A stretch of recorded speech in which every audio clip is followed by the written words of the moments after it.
I was sitting in history class on Valentine's Day when I got a weird text from a number I didn't recognize asking me to be his Valentine. I had yet to learn who it was, so I asked. He said we had met before but needed to give me more details. After hours of texting back and forth, I was dying to know who my secret admirer was. I agreed to meet for a blind date at a coffee shop after school to finally find out who he was. When the final bell rang, I rushed to my locker to grab my things and fix my hair before heading to the coffee shop. I ran through every guy I knew in my head, but no one seemed likely I had to know. I arrived at the coffee shop early and got us a table. I sipped my latte nervously as I waited, checking my phone every few seconds. Finally, I got a text that he was there. I looked around expectantly but didn't see anyone familiar. A few moments later, a guy I'd never seen before walked up to my table. "Hey, you must be Julie," he said with a smile. I was confused because I didn't recognize him at all. I asked him how he got to know me, and he told me we met at a party a few weeks ago. I racked my brain but couldn't place him. I hadn't been to any parties recently, but I didn't want to embarrass him, so I just smiled and said I remembered now. We sat talking over coffee. He seemed nice enough, but I still couldn't figure out who he was. I was dying to ask him directly, but I wanted to make things comfortable. After we finished our coffee, he said to me we should go for a walk because he wanted to show me something.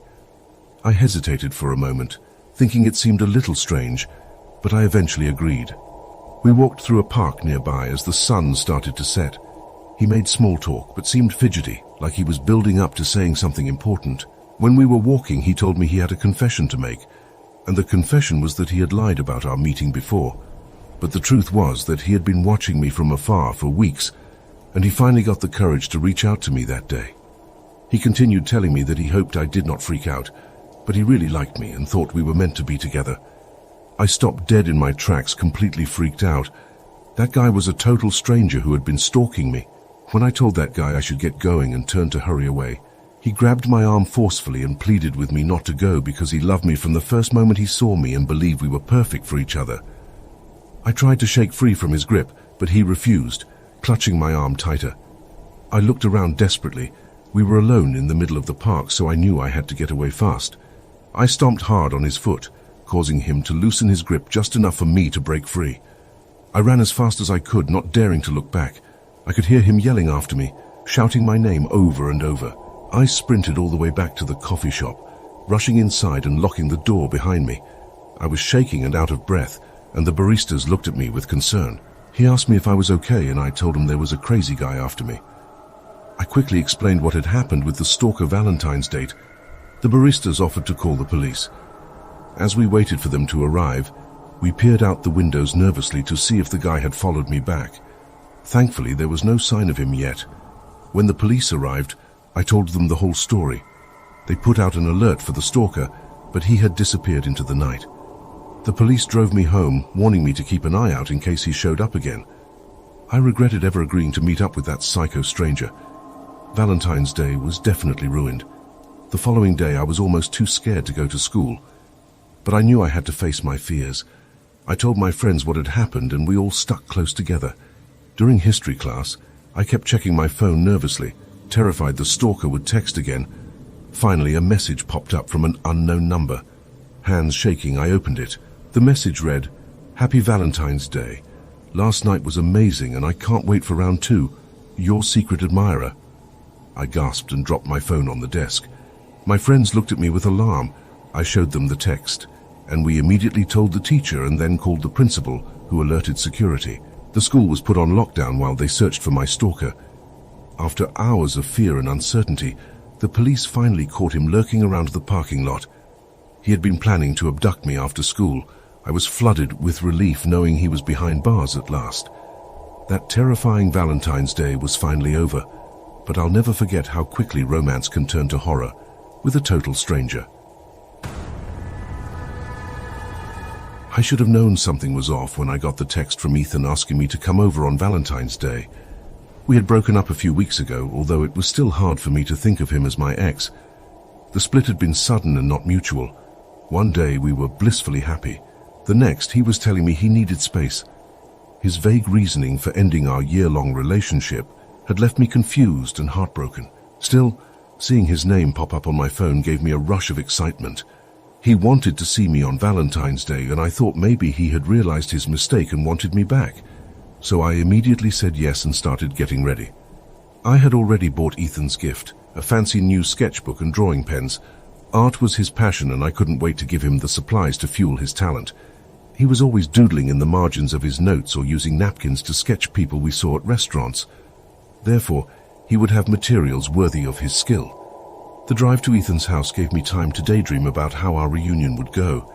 I thought he would apologize for hurting me, or say he couldn't stop thinking about me, and we'd fall into each other's arms and everything would go back to the way it was before. When I arrived, Ethan greeted me with a strange formal hug. My heart sank slightly at his aloofness, but I tried not to read too much into it. We headed to his bedroom so I could give him his gift. Sitting cross-legged on his bed, I watched eagerly as he unwrapped the pens and sketchbook. "These are really nice, thank you," he said quietly. But he wasn't meeting my gaze. When I asked Ethan if everything was okay, he told me he didn't invite me over for the reason I was hoping for. Still, he was not trying to get back together, but he just thought it would be even more of a dick move not to acknowledge Valentine's Day at all. And after being together for so long, he wanted to give me a clean break. His words were like a punch to the gut. All this time I had been hoping he would change his mind. I thought this was my second chance. Blinking back tears, I asked him why he brought me there to break up with me again. Ethan told me he was sorry. He didn't mean to hurt me, but he thought face-to-face would be better than a text or phone call. I shook my head, anger mixing with my profound sadness now. So having me drive 30 minutes there and getting my hopes up was just to crush them. Ethan pleaded with me to try to understand he had just been doing a lot of thinking since we broke up, and he needed to follow his gut. And as painful as that was, it was the right thing to do. Heartbroken, I wanted to get as far away from him as possible. I stood up abruptly, no longer trying to hold back tears. Then I told him I deserved someone who cares about my feelings, not someone who lures me into some twisted, elaborate breakup scheme on Valentine's Day, and considers that the last time he will ever see me.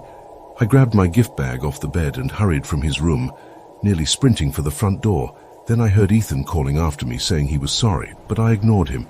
I jumped into my car, tossed the bag onto the passenger seat, and sped off down the road. As I glanced in my rearview mirror, I saw Ethan standing in his driveway, watching me disappear from his life. I made it a few miles before I had to pull over as huge sobs racked my body. The unfairness of it all crashed down on me. I had invested so much love and time into a relationship with someone who could be so insensitive.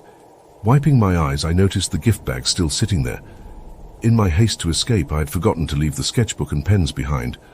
Part of me just wanted to toss them into the nearest dumpster, but a sketchbook could be expensive, and it seemed like a waste. As I debated what to do, an unsettling thought occurred to me that Ethan didn't seem surprised or excited when he had unwrapped his gift earlier. I dug the sketchbook out of the bag, wondering if I'd accidentally bought him the same one twice. I flipped through the blank pages and immediately felt my blood turn to ice. In Ethan's familiar scribbled handwriting were drawing after drawing, sketches of me sleeping, eating dinner, and working at my computer. Each one was time-stamped, chronicling ordinary moments of my life from the past few weeks. That was a moment only someone stalking me could have captured. Revulsion pulsed through me as the reality set in. Ethan must have already owned this sketchbook. He had filled it with disturbing, secret observations without my knowledge. The gift I had excitedly picked out for him was actually his twisted creation. Suddenly, his cold behavior and bizarre breakup scheme seemed much more sinister. I shoved the book back into the bag, wanting it as far away from me as possible. As I pulled back onto the road, I realized how close I had come to a horrible fate, and that the person I loved may have never really existed at all. I had been looking forward to Valentine's Day for weeks.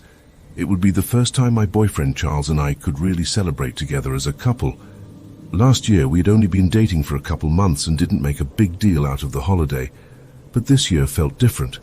Charles had hinted he had something special planned, and I couldn't wait to see what it was. When February 14th finally arrived, I spent extra time getting ready. I put on a slinky red dress, did my hair and makeup just right, hoping it would be a perfect romantic evening, picked me up right on time, greeting me with a dozen roses and a kiss on the cheek. "You look amazing," he said, his eyes lighting up when he saw me. I told him he looked very handsome in his suit and tie. We drove to the restaurant where he had made reservations, one of the most excellent places in town. Everything was going perfectly so far. At dinner we laughed and talked over as Charles was being so sweet, telling me how lucky he felt to have met me. "You're my dream girl," he said, making me blush.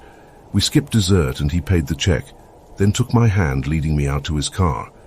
He told me with a playful smile that he had one more surprise stop before the night was over. I tried to get him to tell me where we were going, but he refused to give even a hint, convincing me it was a surprise and I should be patient. We drove for about 15 minutes until we reached a secluded lake surrounded by trees. Charles led me down a path to a clearing on the shore. When we got there, I saw blankets and pillows laid out with another dozen roses. The full moon reflected off the lake, creating a shimmering silver pathway across the gentle ripples. We cuddled together on the blankets, sipping champagne and gazing at the moonlit lake. At one point, I casually asked Charles how he had found this romantic hidden spot. His expression grew serious, asking me if I could keep a secret of what he was about to tell me. And when I promised him I would keep the secret, Charles told me he used to go there with his ex, and that was their special place, but he doesn't think about her anymore now that he is with me. I felt an uneasy twinge at the mention of his ex, but I tried not to overreact because he was just being honest and wanted to share the place with me. As the night went on, we kissed and fooled around on the blankets, but before things went too far, Charles told me we should pack everything and get back to his car. When we were going back to his car, I told Charles I needed to pee quickly before we got on the road, and he told me there were some bushes just over there. I headed over to them, relieved myself, and then turned back around to rejoin Charles on the path, but he was gone. I called his name, but there was no answer. Then I felt a damp, earthy smell hanging in the air that hadn't been there just moments before. I swept my phone's flashlight around while calling Charles. Just then, the beam of light landed on a shovel leaning against a tree. Frantically, I kept searching, and the light illuminated a fresh mound of dirt that had not been there earlier in the evening. Dropping to my knees, I clawed at the mound with trembling hands. Damp soil packed under my fingernails as I dug. About a foot down, my fingers brushed something smooth and hard. I recoiled at the touch, but forced myself to keep digging, and that was when I saw a human skull. I started screaming, and when I was crying, I noticed something clutched in the skull's hand. It was a silver bracelet, and I recognized it instantly. It was identical to the one Charles's ex-girlfriend wore in all her Instagram photos. A wave of nausea washed over me as the horrible truth sank in. I jumped up and started running back towards the path, crazed with shock and terror. I had to get out of there. As I was running, I met a good Samaritan driving a car, and he helped me get out of there and drive straight to the police. We reported the incident and Charles was arrested. I later found out that he had a mental problem.